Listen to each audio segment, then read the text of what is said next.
السلام علیکم ورحمۃ اللہ وبرکاتہ۔ محترم ناظرین، پروگرام آپ کے مسائل میں ایک وقفے کے بعد میں محمد عبد المنتقم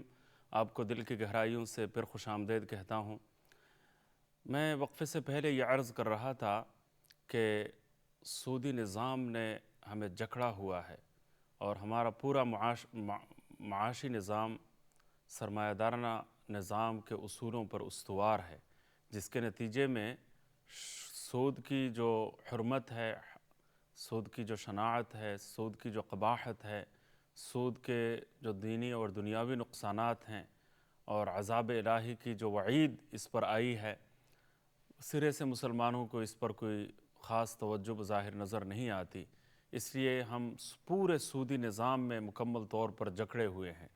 اور نتیجہ یہ ہو رہا ہے کہ اتنا سنگین گناہ کبیرہ اور ایسا حرام، ایسی حرام کاری، ایسا گناہ جس کو معیوب بھی نہیں سمجھا جاتا، حالانکہ حدیث میں اس کی شناعت اور قباحت کو بیان کرنے کے لیے آن حضرت صلی اللہ علیہ وسلم نے جو مثال دی ہے، اس کو یعنی زبان پر لاتے ہوئے رونگٹے کھڑے ہو جاتے ہیں۔ لیکن چونکہ آپ صلی اللہ علیہ وسلم نے امت تک پہنچانے کے لیے یہ حدیثیں بیان فرمائی ہے اور سنگینی کا اندازہ کرنے کے لیے اور سود کی سنگین حرمت سے، شناعت سے، قباحت سے، خباثت سے بچنے کے لیے اللہ کے رسول صلی اللہ علیہ وسلم نے اپنی زبان نبوت سے یہ الفاظ ادا کیے ہیں، لہٰذا ان تک آپ کو پہنچانا بھی ضروری ہے۔ بہت خطرناک بات ہے۔ فرمایا کہ سود کا گناہ اتنا سنگین، اتنا خطرناک، اتنا بھیانک، اتنا دل ہلا دینے والا، اتنا دل لرزا دینے والا، دل دہلا دینے والا گناہ ہے کہ اس گناہ کو اگر 36 حصوں میں تقسیم کر دیا جائے،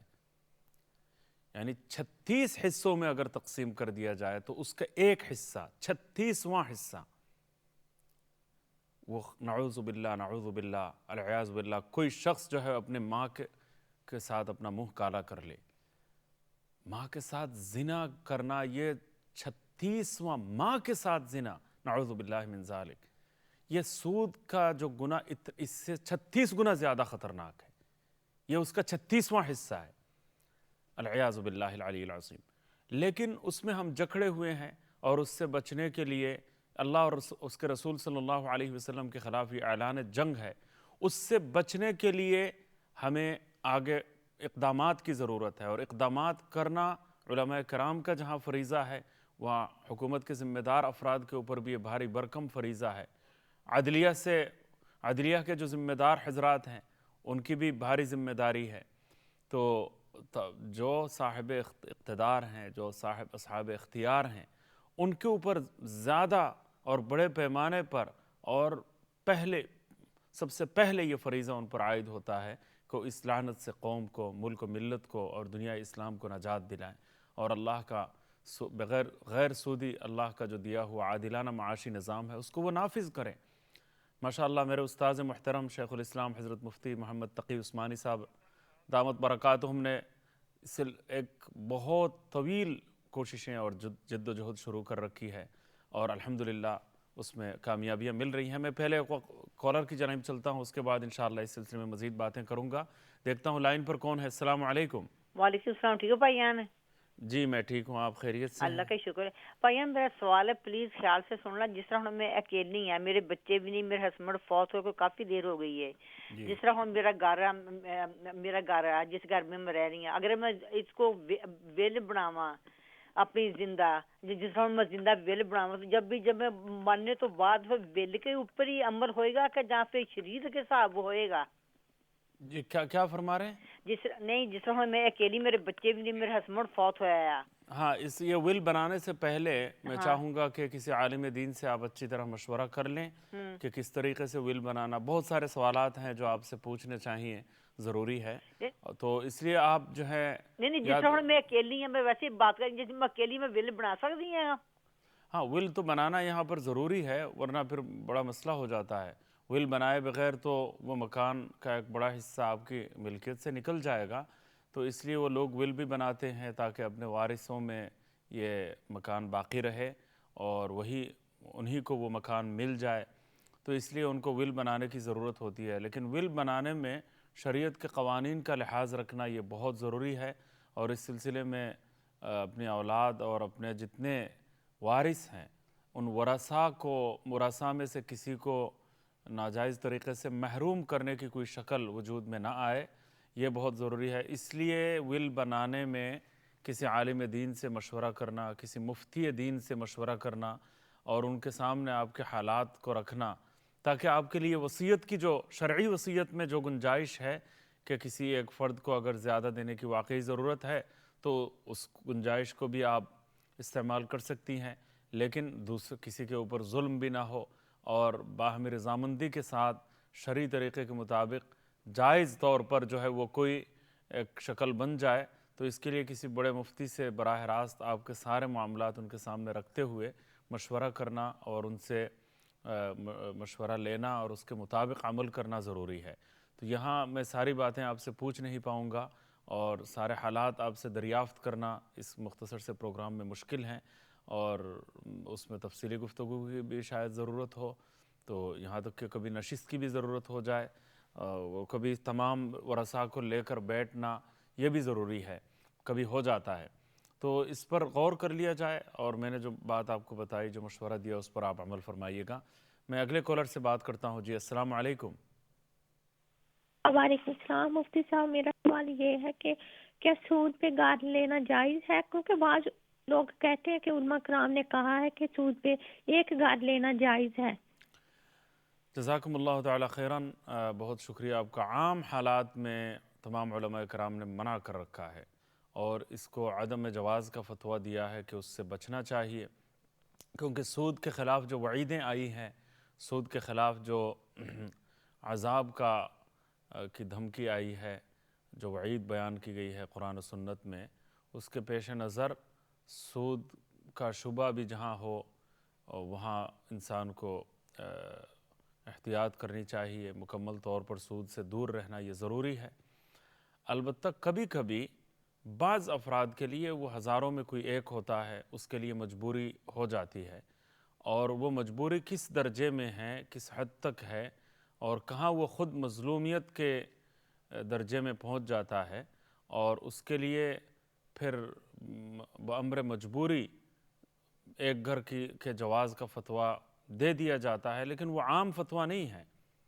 وہ عام فتویٰ نہیں ہے، عام طور پر وہ ناجائز ہونے کا، حرام ہونے کا فتویٰ دیا جاتا ہے اور اسی پر عمل ہونا چاہیے۔ لیکن کبھی کبھی بعض شکلیں ایسی اکا دکا لوگوں کے حالات اس طرح سامنے آ جاتے ہیں کہ ان کو ایک مکان کی حد تک جو ہے وہ خریدنے کی بعض علماء کرام اجازت دے دیتے ہیں، تو اس میں بھی بڑی شرائط ہیں، اور حالات کو بیان کرنا اور اپنی مجبوری کو ثابت کرنا، مجبوری کس درجے میں ہے اس کو دیکھتے ہوئے پھر جواز کا حکم بیان کر دیا جاتا ہے۔ لیکن پھر بھی ہم یہی کہیں گے کہ اس سے باز رہنا چاہیے، خاص طور سے ان ممالک میں، برطانیہ وغیرہ میں تو کرائے پر مکان مل ہی جاتا ہے، اس لیے اسی پر اللہ قناعت کرنی چاہیے اور اس سود کی ممکنہ ہر شکل سے بچنا ضروری ہے۔ اکا دکا افراد کو ہم نے بھی اجازت دی ہے، لیکن استغفار کا تسلسل باقی رکھتے ہوئے، کیونکہ ان کے حالات ایسے سامنے آئے، پریشانیاں ایسی سامنے آئی، اور واقعی اس صورت میں جو ہے وہ سسٹم کو ہم ذمہ دار قرار دیتے ہوئے گاہک کو ہم مجبور قرار دینے پر مجبور ہوئے، تو یہ شاذ و نادر کسی کو اجازت دی ہے، لیکن اکثر و بیشتر اور عام طور پر سب لوگوں کے لیے یہ حرام ہونے کا فتویٰ، یہ تمام محتاط علماء کرام کا یہ فیصلہ ہے، یہ رائے ہے، اسی پر عمل ہونا چاہیے۔ لیکن اگر کسی کے حالات اگر بہت زیادہ خطرناک ہیں یا مجبوریاں اتنی زیادہ ہیں کہ اس سسٹم کو ہم ذمہ دار قرار دے دیں اور خریدار کو ہم جناب مظلوم قرار دے دیں اور مجبور کہہ دیں، تو وہ شکل شاذ و نادر کبھی ملتی ہے۔ اس لیے اپنے حالات کو ڈسکس کر لینے کی ضرورت ہے کسی بڑے مفتی صاحب سے بات کرتے ہوئے۔ اللہ تعالیٰ اس کی توفیق عطا فرمائے، اور جو چند ایک علماء کرام نے جس طرح جو ہے وہ بأمر مجبوری ایک مکان کو خریدنے کی جو اجازت دی ہے، اس سے جو ہے وہ ہمت افزائی نہیں ہونی چاہیے کہ ہر کوئی جو ہے وہ خریدنا شروع کر دے اور ہر کوئی جو ہے وہ معمولی مجبوری کو بہانہ بنا کر سودی قرضے پر مورگیج لے کر جو ہے وہ مکان خریدنا شروع کر دے۔ اس سے بچنے کی ضرورت ہے۔ اللہ تعالیٰ اس بات کو اچھی طرح سمجھنے کی توفیق عطا فرمائے۔ میں جو ہے وہ پروگرام کی ابتدا میں یہ کہہ رہا تھا کہ 58 مسلم ممالک میں کسی ایک ملک میں بھی مکمل طور پر غیر سودی اسلامی معاشی نظام کا عملی نفاذ اب تک ممکن نہیں ہو سکا اور ہم سودی نظام میں جکڑے ہوئے ہیں۔ اس کے نتیجے میں نقصان یہ ہوا ہے کہ پوری دنیا جس طرح سود کے نظام کی وجہ سے کراہ رہی ہے اور ناہموار تقسیم دولت کا ایک ایسا نظام ہم پر مسلط ہے کہ جس کے نتیجے میں پوری دنیا میں اکنامک کرائسس اور طبقاتی اونچ نیچ اور پھر غریب کا دن بدن غریب تر ہوتے چلے جانا اور امیر کا امیر تر ہوتے چلے جانے کا جو سلسلہ اور اس کے نتیجے میں دولت کی جو فطری گردش رکی ہوئی ہے اور چند مٹھیوں میں چند ہاتھوں میں پوری دولت پوری دنیا کی اکثر و بیشتر دولت جو ہے وہ مرتکز ہے اور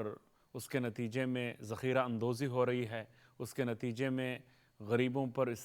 استحصال کیا جا رہا ہے، ان پر مظالم ڈھائے جا رہے ہیں، ان کا خون چوسا جا رہا ہے، ان کی زندگی کو اور زیادہ تنگ کیا جا رہا ہے، ان کی زندگی میں پریشانیاں اور تنگی بڑھتی چلی جا رہی ہے اور پوری دنیا میں ایک ہاہاکار مچی ہوئی ہے، ایک کرائسس ہے، بحران ہے اور مشکلات ہیں اور ظلم جو ہے ہر طرف چہار سو ہمیں نظر آتا ہے اور غریبوں کی غربت اور ہر جگہ امیر ممالک میں لائف سٹائل ہائی ہونے کی وجہ سے اور زیادہ مشکلات لوگوں کو پیش آ رہی ہیں۔ بظاہر آپ کچھ لوگوں کو امیر دکھائی دے رہے ہیں، نظر آ رہے ہیں کہ وہ امیر معلوم ہو رہے ہیں، گاڑی اپنے پاس ہیں، لیکن گاڑی کے ہوتے ہوئے، مکان کے ہوتے ہوئے، تنخواہ کے ہوتے ہوئے ان کی زندگی میں جو ٹینشن ہے، جو ڈپریشن ہے، جو پریشانیاں ہیں اور آمدنی کی کمی اور لائبلٹی زیادہ اور بلز وغیرہ بہت زیادہ بل ادا کرنا اور تمام خرچے اٹھانا، تعلیم کے اخراجات اور دوسرے تمام اخراجات، دینی تعلیم دینے کے جو اخراجات ہیں وہ سب مل ملا کر ایک ٹینشن اور ڈپریشن کی کیفیت سے وہ دوچار ہیں۔ بعض مسلم ممالک میں جو غریب افراد ہیں ان کو شاید ٹینشن اور ڈپریشن اور پریشانی اتنی زیادہ نہیں، لائف سٹائل ہائی نہیں ہے لیکن قرضہ اتنا نہیں ہے، ہر مہینے میں بلوں کی ادائیگی اتنی زیادہ نہیں ہے اور ذمہ داری اتنی زیادہ نہیں ہے۔ اس کے نتیجے میں غربت کے باوجود شاید وہ سکون کی حالت میں ہیں، پریشانی ان کی کم ہے، لیکن یہاں پر ظاہری حالات میں بظاہر حالات کچھ سہولیات اور کچھ اسباب اور وسائل نظر تو آتے ہیں لیکن پریشانیاں یہاں بعض اوقات زیادہ ہیں۔ تو یہ حالات کیوں ہیں؟ یہ پریشانی کیوں ہے اور مشکلات کیوں ہے؟ 16 گھنٹے لوگوں کو کام کرنے، 12 گھنٹے 15 گھنٹے کام کر کے بھی بے سکونی، بے چینی اور پریشانی کیوں ضروری لازم آ رہی ہے؟ اس کے پیچھے وجہ یہی ہے کہ ایک سرمایہ دارانہ نظام مسلط ہے ہمارے اوپر اور اس کے نتیجے میں پوری دنیا میں غریبوں کے لیے اور کم آمدنی والوں کے لیے بلکہ متوسط طبقے کے لیے بھی غیر معمولی پریشانیاں دن بدن بڑھتی چلی جا رہی ہیں اور تقسیم دولت میں ناہمواری کا ایک لامتناہی سلسلہ ہے جو کبھی ختم ہونے میں نہیں آ رہا۔ پوری دنیا کو اس مصیبت سے نجات دلانے کے لیے اور سرمایہ دارانہ نظام کے نتائج بد سے پوری دنیا کو محفوظ رکھنے کے لیے اور مشکلات کو خاتمہ کرنے کے لیے اور غریبوں کی داد رسی کے لیے اور متوسط آمدنی والوں اور کم سے کم آمدنی والوں اور انتہائی جن کے پاس کچھ بھی نہیں ہے ایسے افراد کو مشکلات کی بھنور سے نکالنے کے لیے واحد راستہ یہ ہے کہ پوری دنیا میں غیر سودی معاشی منصفانہ عادلانہ اسلامی معاشی نظام قائم کیا جائے۔ دنیا کو اگر مشکلات سے نکلنا ہے، دنیا کو اگر اپنے آپ کو بچانا ہے تو اس کا واحد راستہ یہ ہے کہ غیر سودی نظام کی طرف وہ آئے اور معاشی استحصال اور ظلم و ستم کا خاتمہ کیا جائے اور سرمایہ دارانہ نظام کی جو تباہ کاریاں ہیں ان سے دنیا کو نجات دلائی جائے۔ ہمارے استاذ محترم حضرت شیخ الاسلام علامہ مفتی محمد تقی عثمانی صاحب دامت برکاتہم نے ماشاءاللہ پوری امت مسلمہ کے لیے وہ عظیم نعمت ہے اور غیر معمولی ایک رحمت ہے اللہ کی طرف سے کہ انہوں نے اسلام کا عادلانہ معاشی نظام کا پورا خاکہ بنایا۔ وہ اس وقت پوری دنیا میں اسلامی معاشی نظام کے لیے ماسٹر مائنڈ کا درجہ رکھتے ہیں، اور گویا اس کا خاکہ بنانے والے اور پوری دنیا کو متبادل جو موڈ آف اسلامک فائنانس ہے، جو best alternative Islamic mode of finance ہے، جو مثالی اسلامی معاشی نظام ہے، وہ پوری تمام حکومتوں کے لیے اس کا پورا خاکہ تیار کر کے دینے والی شخصیت ہے۔ اللہ تعالیٰ نے ان کو وہ مقام بخشا ہے۔ ضرورت اس بات کی ہے کہ حکمران شیخ الاسلام مفتی محمد تقی عثمانی صاحب دامت برکاتہم جیسی عظیم الشان شخصیت سے، جیسی مثالی ہستی سے فائدہ اٹھائے، ان کی موجودگی سے فائدہ اٹھایا جائے۔ اللہ اکبر۔ مجھے یاد ہے ان کے بڑے بھائی حضرت مفتی اعظم مفتی محمد رفیع عثمانی صاحب رحمۃ اللہ علیہ نے اللہ اکبر اپنا دل پرسوز حکمرانوں کے سامنے رکھ دیا، عوام کے سامنے رکھ دیا۔ سعودی نظام کے خلاف ان کے کتاب بھی ہے، 3 معاشی نظام کے نام سے کتاب موجود ہے۔ اس میں اختتامی جو گزارش حکام سے انہوں نے کی ہے، تو اپنا دل پرسوز دنیا کے سامنے کھول کر انہوں نے رکھ دیا ہے، اور ایسا معلوم ہوتا ہے کہ اس خطرناک گناہ سے، اس عذاب سے، اور اللہ اور اس کے رسول صلی اللہ علیہ وسلم کے خلاف اعلان جنگ سے ملت اسلامیہ کو خاص طور سے نجات دلانے کے لیے ان کا دل کتنا بیتاب رہتا تھا، کتنا تڑپتا تھا، اور کس بے چینی کی حالت میں اور کتنی تمنائیں دل میں رکھتے ہوئے وہ دنیا سے وفات پا گئے اور دنیا سے رخصت ہو گئے۔ ایسے حضرات علماء کرام اور اللہ والوں کی دعائیں حکمرانوں کو لینی چاہیے تھیں، اصحاب اقتدار کو لینی چاہیے تھی۔ آج حضرت شیخ الاسلام مفتی محمد تقی عثمانی صاحب دامت برکاتہم نے ماشاءاللہ کراچی میں تمام مکاتب فکر کے علماء کرام کو اور حکومتی وزراء کو اور دوسرے بہت سارے ذمہ دار افراد کو بلا کر، تاجر برادری کو بلا کر، جو پاکستان کی تاریخ میں سب سے بڑا جو سیمینار کیا، اس سیمینار میں سبحان اللہ پوری قوم کی آواز بن کر، پوری ملت کا پیغام بن کر، پوری ملت کی طرف سے انہوں نے پیغام پہنچایا۔ قرآن و سنت کا پیغام حکمرانوں کو، ذمہ دار افراد کو، عوام کو پہنچا کر انہوں نے عظیم فرض کفایہ ادا کیا۔ ضرورت اس بات کی ہے کہ اس پرجوش پروگرام کو اور امت کو اور انسانیت کو ظلم سے، اقتصادی بحران سے اور مشکلات سے نجات دلانے کے لیے جو نظام انہوں نے دنیا کے سامنے پیش کیا، اس کو اپنایا جائے، اس کو اختیار کیا جائے، اس سے فائدہ اٹھایا جائے، اور اس کے